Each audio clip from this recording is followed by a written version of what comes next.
Hey everyone, Paul Sam. Welcome to part 2 of our Alpha Models 124th Audi RS4 Avant video build. So in part 1 we dealt with all our bodywork. We got it all primed, painted, carbon decal, clear coated. In part 2 we're going to basically, it's a bit of a weird build this one, there's no engine in it.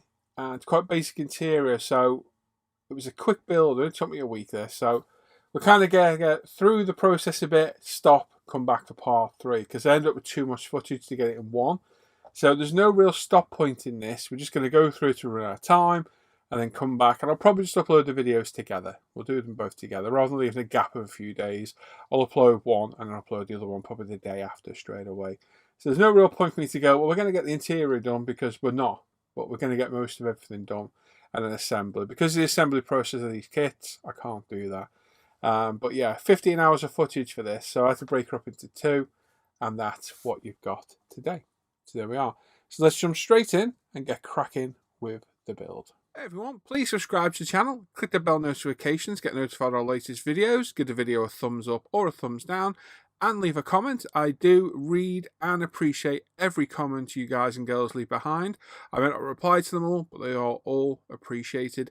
And there's a link in the description of the video that takes you to a big long list of all handy videos and a lot of the products I use in my videos. You now have the chance to support the video content creation by using Patreon or the PayPal me link in the description down below.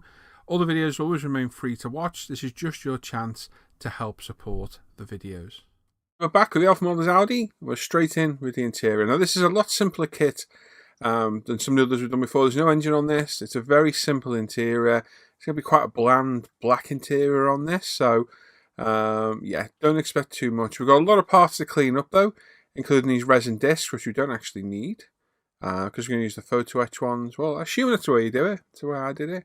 We've got the wheel hubs, we've got the front grille, all the interior parts. Front grille is like a work of art. It's absolutely beautiful. If you've not seen the review, go back and have a look.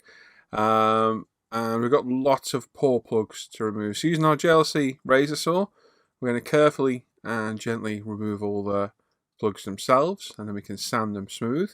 So this is excess resin from the pouring process that just needs gently removing. Take your time, be careful, don't slip, don't apply too much pressure, and just always make sure you're following the line you want to cut, because it's very easy to cut the wrong place.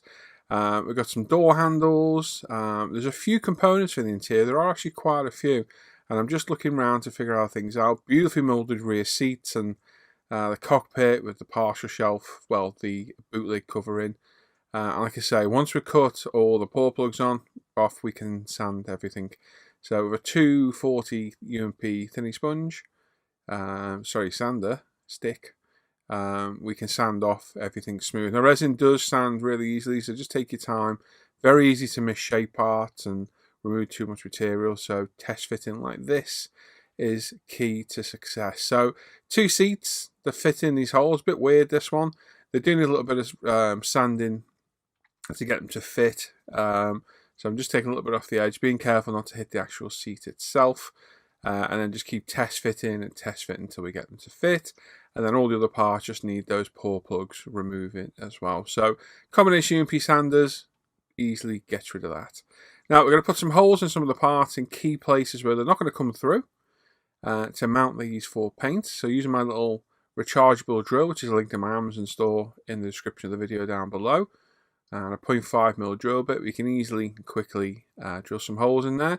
That way we can get some cocktail sticks in there.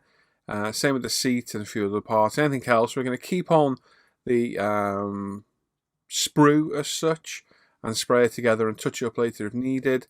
And of course with resin, you are going to have to degrease it. All resin has a release agent on it because of the manufacture process. So I would recommend using something like UMP airbrush cleaner, IPA, dishwashing soap, whatever, toothbrush, cloth, whatever, just anything that can get in there and clean off all the areas. It's well worth doing, trust me, because you end up with nice clean parts all mounted ready for primer like we've got there. So in the booth we've got some black Mr. Surfacer from Mr. Hobby. It's thinned about 60% with Mr. Hobby leveling thinner, and then we'll put it through the 0.35 apex at about 16 psi, and we're going to put a couple of light coats down, building it up slowly until we get a nice primer base. Now I'm going to flock the interior. Well, my girlfriend Hannah's going to flock the interior. As you know, I don't touch the flocking, otherwise it ends up in the clear coat and everywhere all over the cave. Hannah's getting very good at doing it now, so I just hand the job over to her and she does a cracking job. As we can see, a couple of coats there. We are going to paint this LP5 later to give us our leather look, but for now I just want a nice primer coat down on the burr resin. So like I say, quite a big piece for the interior. It's not the most interesting interior. It is, after all, a family saloon, estate car, station wagon. At the end of the day, it is quite a luxurious interior, don't get me wrong, but it's all going to be a sea of black, so don't expect anything special from this, but we'll make the best of it that we can. The front seats are nice, look nice and comfortable. I used to have this real car, they'd look a nice place to sit. There was talk about carbon in the back of them, but to be honest, I couldn't see any that were in carbon on pictures I was looking at. I'm not saying they're not, but for me, reference pictures are good. They were plastic backed, and the hassle that would have been to carbon back these in an area you'd never see in the model itself, wasn't worth the time, in my opinion. Of course, you could if you wanted to. They would look really smart. But for me, like I said, it's going to be a sea of black, this thing. It's not going to be a very inspiring interior, so we're just going to go with LP5. Now, the wing mirrors, we didn't clear coat these last time. We've got a whole load of parts to clear coat. We've got the mirrors to do, we've got some calipers, wheels, and a few other bits and bobs to do. We're going to get those from Mr. Hobby super clear later. So the wing mirrors are carbon on the car, and they are on this. Now, optimistically, I thought we'll grab some of the TAMIYA carbon, and we'll try and pop it on in one go. I honestly didn't hold out much hope of doing it, but I thought we'd give it a whirl. So we got it in place, made sure it was in a position where if I was successful and managed to get it all the way around, it would cover. Hit it with some ultimate strong decal solution. You'll be hard pressed to beat our decal solutions. I will put my put some money on that one. You'll be hard pressed to beat these. I've sped the footage up, and you'll see that within a couple of minutes I managed to get this to conform around all those areas. Very complex shape in one piece, in one go, with no creases, no rips, no tears, pretty perfectly. So quite impressed with this. Some good skills, good UMP solution. You just need a little bit of positioning from time to time, and just a bit of gentle persuasion with the water pen brush. Now, you quite often ask why I use these water pens. I used to have the liquid in them, the decal solution, but they're not airtight, and the solutions used to use their potency over time, so I went back to using the solutions out of the bottles. But I got so used to using these brushes, they're perfect for decaling, that I kind of stuck with them. So it looks a bit odd using the pen. There's nothing in the pen, but they just work absolutely great for decaling for me. And as you can see, that decal is conforming around that wing mirror. Absolutely beautiful. Trust me, I was as shocked as well. Yeah, definitely was. And there we go, pretty much conformed in one go. So very happy with that. Just a few little final bits to get on. And yeah, pretty pleased with myself. Managed to do that. And didn't think I'd get that round there, but it did. And as you can see, it looks pretty good. Not too bad at all. Pretty clean, crease free, and ready for a clear coat later on. So obviously repeat that for the other side as well. And then the interior, we've got some TAMIYA LP5. I keep my bottle pre-thinned. You see at the bottom, 0.35 apex, 16 psi again. It's thinned about 60% with TAMIYA lacquer thinner and retarder. And as you can see, I'm just giving it a nice gloss black coat all over. So all the interior parts were done like that. The brake calipers we've painted red. I've actually lost the footage here. We'll get to that in a bit. I think it's a bit further ahead with the discs. My footage got a bit mixed up today. I'm not sure what happened. I did have a lot of it though. We've got some of the Audi logos to go on there. I think they're RS logos to go on the calipers, front and rear. So they're in place, popped in place with solutions as well. Like I say, yeah, a lot of my footage got a little bit mixed up today in the timeline order. So I do have the painting of the calipers a little bit further on. So bear with me today. I had about 15 hours and 38 minutes of footage to edit today, which I did in one go. So yes, might be a little bit higgledy-piggledy, but I got the best order I could. Beautiful wheels. I'm with these in GX2 gloss black. And we've got some nice decals to go on there as well, as you can see just there. So these are the Audi logos. I've zoomed in for this one so you can see it. So popped in place and then applied with UMP strong decal solution. They were set in place, and now our brakes. The discs are made up of about, was it 12 different pieces? 10 or 12 pieces of photo etch that all need doing in order. So I'm getting all the parts off and laying them out in order as for the exploded diagram explains. Cut them out, then we'll clean them up and we'll get them all assembled. So there's 4 of these to do. It looks really daunting. It's actually really, really easy to do. It does look like, oh my god, what is this? But basically it'll give us the look of the ventilated discs in the middle. Now, I think the Audi comes with the option of normal discs, steel discs, and carbon. I've gone with carbon purely because I like the look of them. Whether it's right for the car, I don't know. But that's what I've gone with on this. So, yeah, we're going to assemble one of the discs, and I'll do the others off camera. As you can see, I've already done one at the top. We're going to build them up. We're going to do the main sections, the hub to go in the middle as well. But the hub's not going to be carbon coloured, it'll be sprayed a different colour. So we'll do that later on separately. So I'm on the live stream here chatting away, so that's why I sped it up. It's a good 10 minutes here doing this.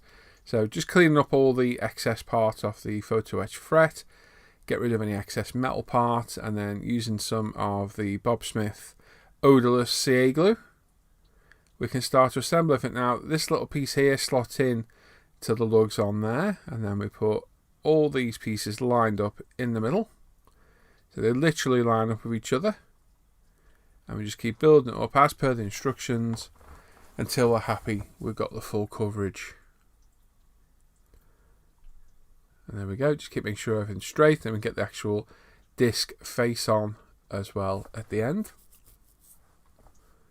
Like so, and there we go, there's one disc made up, and if I hold it up to the camera, you'll see building up those little sections in the middle. Will give it the look that it's a ventilated disc. So they do work really well. Look at that. Looks really good, doesn't it?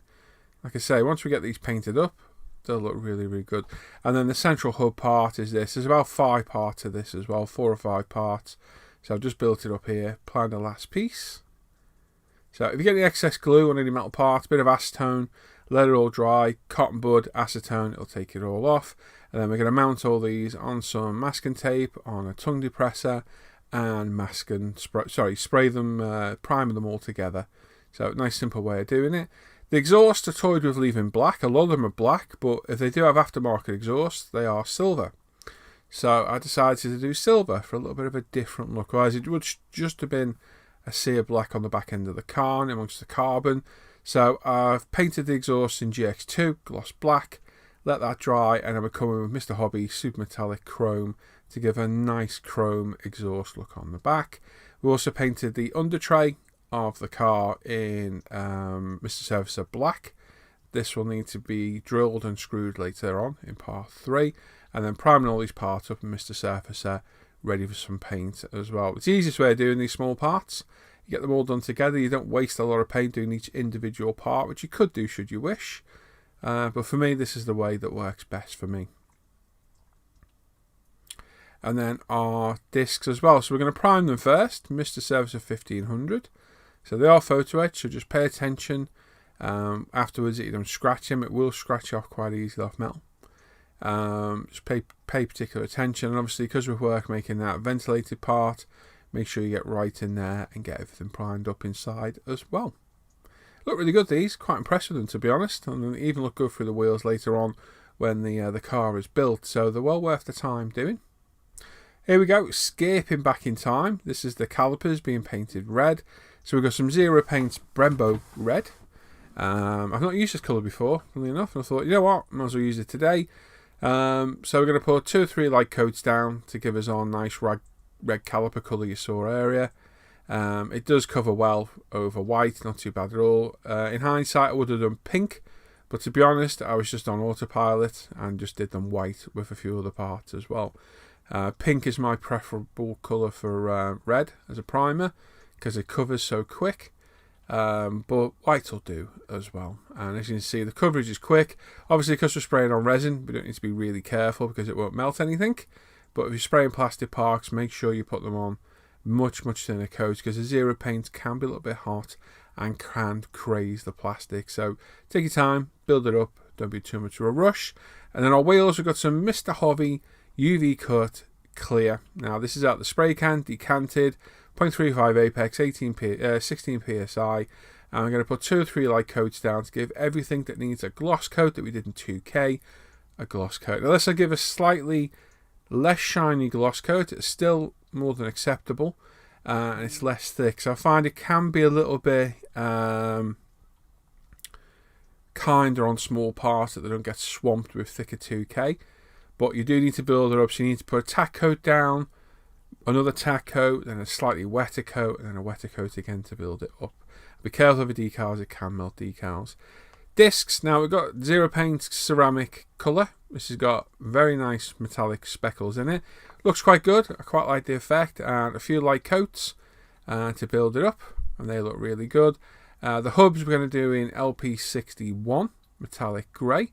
Give those a wash later. Everything else on there will be done in LP5, so we'll paint these parts, let them dry, take them off, and then paint the other parts in LP5. So there we go. Nice and simple, nice and quick. Interior you can see there, we've got flocked already. We're going to spray our rear lights in silver. It's an LP colour. I'll be honest, I forgot which colour it was, but it's just a silver colour.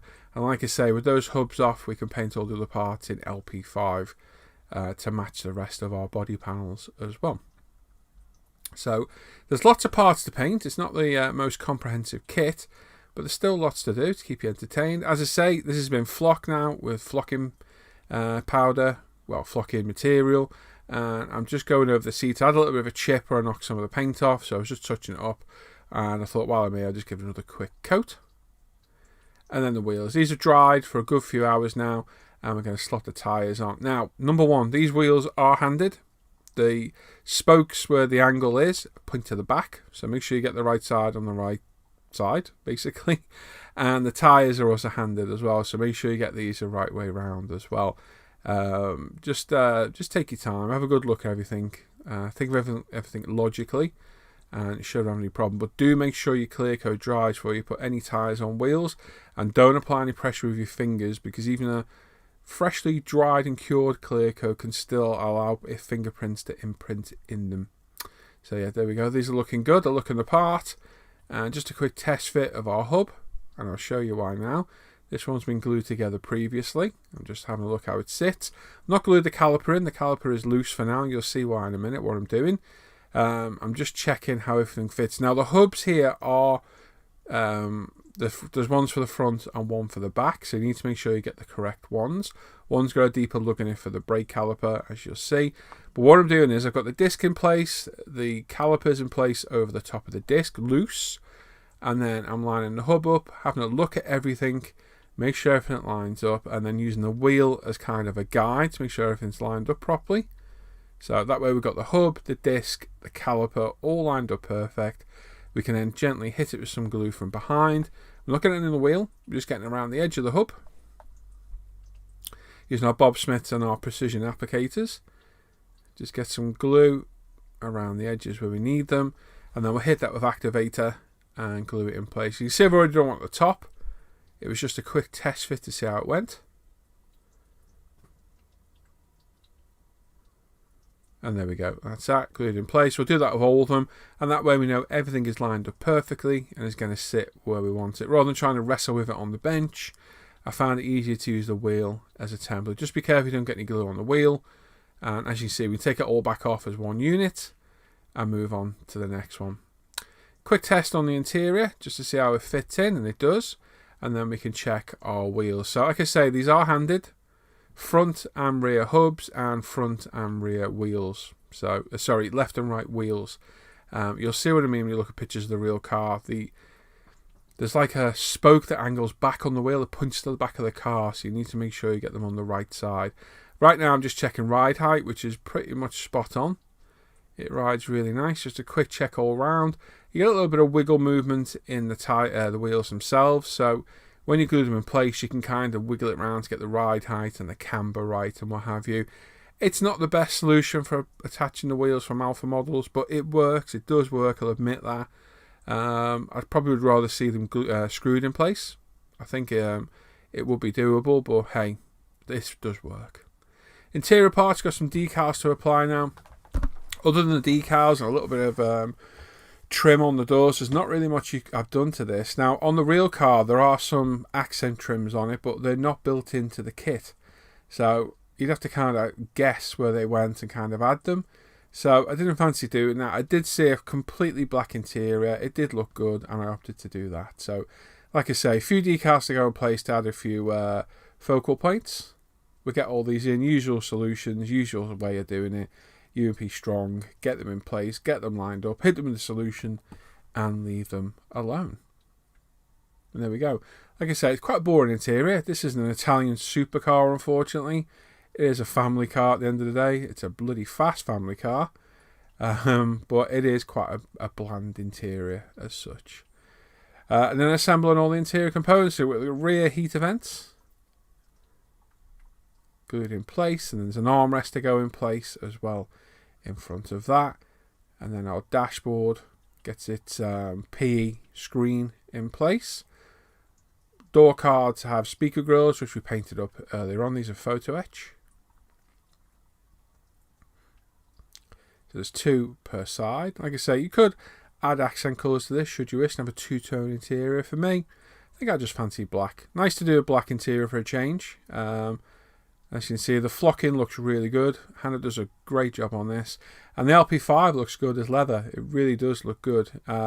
Be careful at this stage. It's very easy to scratch the paint off the resin. It does come off quite easily. Make sure you get the seats the right way around, because you probably sanded them to fit per side. So make sure you get them the right way around. And once you're happy that they fit, we're going to hit them with glue from underneath. That way we don't get any glue coming through. Again, with the Bob Smith's odorless, just do a nice line of it, a little bead of it. These applicators are fantastic. Get right to those little gaps and just hit it with some kicker. And we can repeat that for the other side. And then the steering wheel onto the steering column. Like so. We've got a nice Audi badge for the centre of that. We're going to pop on a bit as well. Make sure you get the indicator, windscreen wiper stalks the right way up. Look at the instructions and you'll see. Glue it in place. Make sure the steering wheel's straight. Push it down. There we go. And then that nice Audi emblem for the centre. So this is a metallic reverse sticker, I suppose it is, transfer. So you cut it off, you pull the backing paper off, line it up, rub it down with a cotton bud, and then gently peel back the clear transparent film, and it should leave your decal exactly where you put it. If it didn't, put it back on, do it again, and there we go, one nice Audi logo. A few dabs of glue on the actual dashboard itself, and we can attach our steering column in place and just hold it for a second or two. Don't forget the Bob Smith's is an instant grab. Well, it is. If it's skin or something you don't want to glue in place immediately, it will. If it's something you drastically need to glue in place quickly, it won't glue in. It'll keep falling off. So, yeah, it's a bit of a weird stuff, this one. But, hey, it does work eventually. We've got our door handles in. They were painted the same colour as the exhaust. Must be super chrome.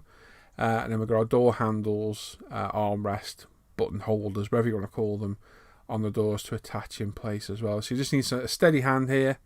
A confident, steady hand to get these glued in place and try to make a complete unholy mess of your model. If anything can make a mess of your model, it's CA glue. It is the greatest stuff in the world and the worst stuff ever. Now, the beautiful stuff of the odorless is if you're quick, you can wipe it off like I just did there. Some of the other stuff, because it's instant, it just makes a mess and destroys everything in its path. Front grille, painted LP5 now. And then we've got our Audi logos in place here. Same as our steering wheel one. Line it all up. There is a photo etch one on the kit as well, but this made more sense to go with. This thing would look mean with black Audi rings, I know, but I just wanted the little bit of colour flash on the front, because it is mostly blacked out, black and blue on the outside. I thought these might have added just a little bit of interest, and we're going to do the back badges the same anyway. So just line it up before you fully commit. Once you're happy, get a cotton bud and really give it a good burnish down. Like so.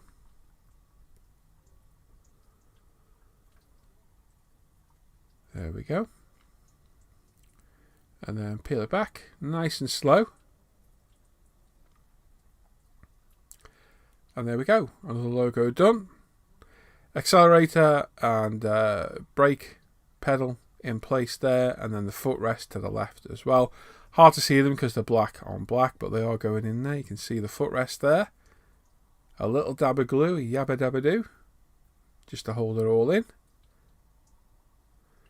Just having a look. I'm a little bit confused, thinking, and I was like, oh yeah, it's left-hand drive. It's a footrest. I was like, what's going on here? Yeah, a little bit confused. So a little dab of glue, a yabba dabba doo, and we can glue it in place.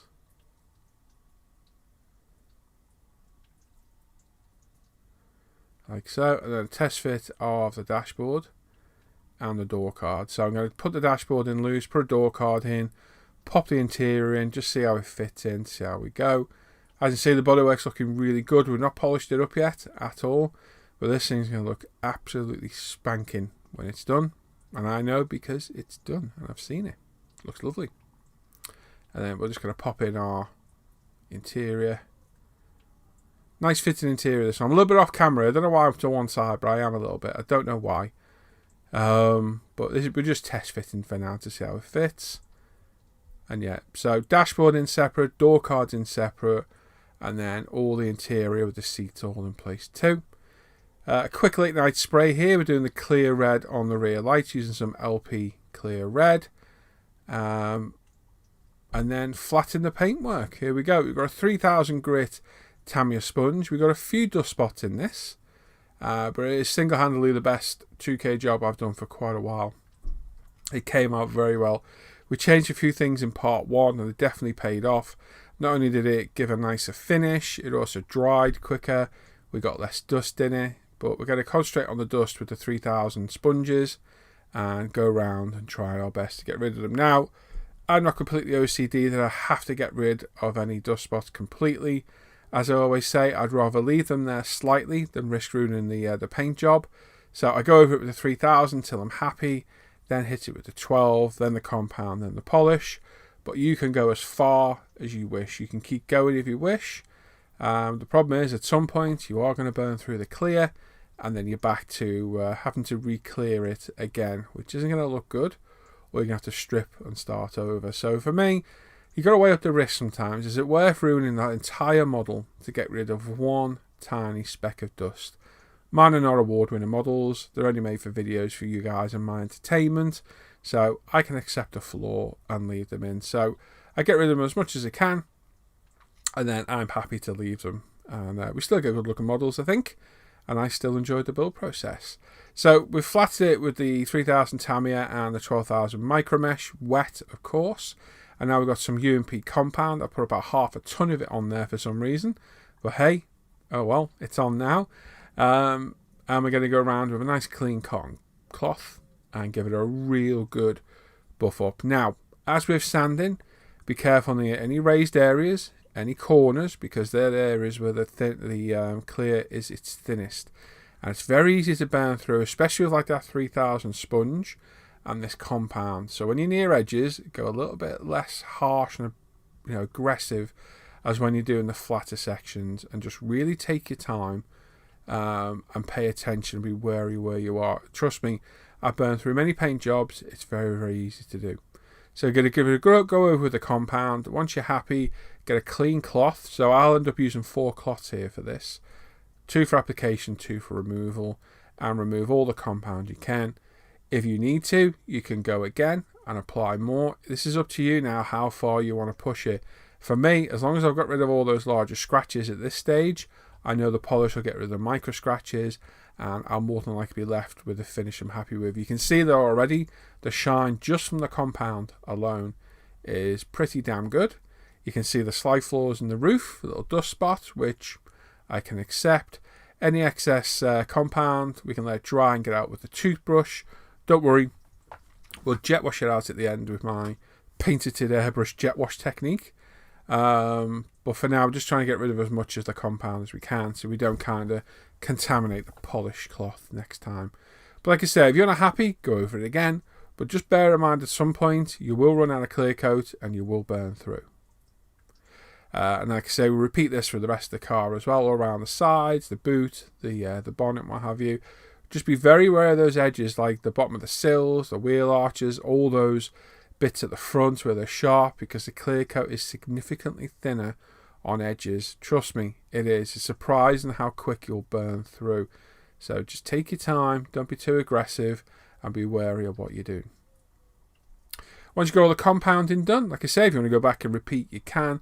We've got our polish, which is a much less aggressive finishing polish. So they both do the same job. They're both abrasive components. One's less than the other, and this is certainly a lot less. You can see it's a lot thinner. And we're going to go around and get a final polish up on everything. And this should, at this stage, get rid of any micro scratches in the finish and bring everything up to a real high shine. Now, another thing I will say here as well, be aware you are handling resin. So it will break if you hold it too tight. So again, just be aware of what you're doing. Don't be holding it with a death grip or Action Man's Kung Fu action. Just hold it steady and don't go too mad. Again, when you're applying pressure to like those A-pillars, don't be applying too much pressure. You don't need to apply a lot of pressure polishing at all. It's more the action than the pressure. Obviously, you still need to apply a bit of pressure, but don't go absolutely mental. And again, polish, remove it, repeat if necessary. But again, be aware of any edges. And yeah, when you're done, get a fresh cloth and go around and clean it all up.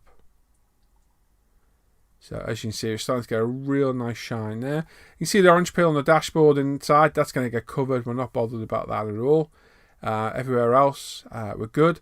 Inside the boot, where it would be the load cover, we're going to paint that separately later to match the interior. But for now, we just need to get the body all polished up so we can mask off a few parts and then start our final assembly. So again, polish all the sides as well, and then switch over to a clean cloth once you're happy. And wipe all the excess off and then buff to a high shine. And like I said, if you find the need to repeat it, go over it again. If you need to go back to the abrasives, the 3000 and 12,000, go for it. And the compound, you can completely revisit this process should you wish. I was happy with what I've got. Now we're in the spray booth, we've got water, and for God's sake, make sure it's water you're using. The amount of times I've nearly picked up lacquer thinner, I've nearly done it. We've got our Apex 0.35, completely clean of any paint or thinners. I always spray through a complete cup of water first, and I'm using this to gently jet wash any remnants of compound and polish out of all the panel lines. It can be a bit tricky to get out of there, and I find this the best way to get rid of it out of it. Just direct it over it, go around it once, soften it with the water, and then let it soak for a second or two. Come back, jet wash it out, use the toothbrush if you need, and it's a much quicker, easier way of cleaning it all out. It really is. And to be honest, it's quite fun. It's actually quite fun to do. Just like I say, please be careful that you do pick up water and not lacquer thinner. I picked up lacquer thinner twice in the past doing this and very nearly sprayed it on. So the lacquer thinner always goes to the far left, well out of the way, while we're using the water. Once you're done at the end, you can always use your airbrush to spray off the excess water. Again, just be careful, don't scratch the body with the hairbrush. So this is empty now, we're just using air. Like the old car wash automated dryers, we're going to blow off all the water as good as we can, and it saves us any excess drying later on. But if you do notice any other remnants in there, go over it again and just repeat as necessary. But for me, as you see, I just spotted there a little bit in the antenna mount. We hit it again and we go around and remove it all. So like I said, it's quite fun to do this. I always enjoy this stage. It's the big kid in me, you know, messing around with spraying water. I don't know. But it's a good technique for getting rid of any remnants of polish and compound. So we dried it all off. We'll give it a good buff up as well. And just look at that shine. She's beautiful. Really is a beautiful colour. Now the colour is darker than this. You'll see what I mean at the end. The camera does lighten it a little bit. It is a bit darker than this. You'll see it in my photos at the end. This is not what my eye sees, but I'm happy with that 2K. It's beautiful. It's come out really well. Like I say, it's not perfect. There are a few flaws in it, but it's one of the best I've done for a while. It's polished up, absolutely beautiful. With our carbon accents, it looks absolutely spectacular. And this thing's going to look good when it's finished. Yeah, really looking forward to finishing this off. Like I say, I built this in a week from start to finish. But this is where we're going to leave this video for now, because I had way too much footage and had to break it into two. So this is where we're going to say adieu, and we're going to pop back to me for some final thoughts. Bye. Right then, there we go. So that's where we're at today. Like I say, we ended up with an hour's worth of footage here, so I had to split it into two videos. So it's kind of weird cut-off point where I'd normally be like, well, there's the interior done. We've not done that today.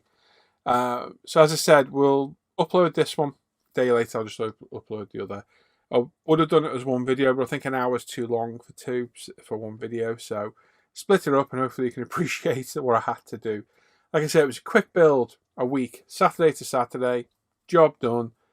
And yeah, you'll see the finished result in part 3 very, very soon. There we are. So not much else to say today, other than thanks for watching. And if you want to support the channel, there's a Patreon me, PayPal me, and a Buy Me Coffee link down below. And all the links for everything affiliated with ISM and myself are down there as well. The Facebook page, forum, Starring the Machine. If you haven't joined my new group, come and join it. And there's also all the group build page off the Hangout, Live at the Bench, my scale mates, the affiliate link, and my products I use link with all the products I use in my videos. No question for today. I'll save it for part 3. But make sure you give the video a thumbs up, click subscribe, hit the bell notification, and leave a comment if you're watching as well. Like I say, a bit of a higgledy-piggledy video because I didn't want to, but we got 2. But we'll be back straight away with part 3. So stay tuned and please leave a comment. Let me know what you think of the build so far.